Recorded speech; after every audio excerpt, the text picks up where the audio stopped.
Love matter మా నాన్నకి చెప్పేశాను. ఆల్మోస్ట్ ఇవాళ నేను ఇంటికి తీసుకురమ్మన్నాను. ఏంటి సడన్గా అంత చేయించు? చెప్పాను నాన్న మన కోసం వెయిట్ చేస్తుంటాడని. వెళ్దాం పదా.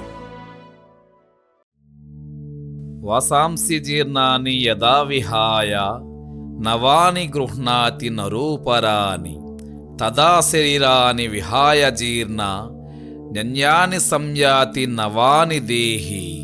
మనుష్యుడు ఎట్లు చిరిగిన వస్త్రమును వదిలి నూతన వస్త్రమును ధరించునో అట్లే ఆత్మ జీర్ణమైన శరీరమును వదిలి క్రొత్త శరీరమును ధరించుచున్నది.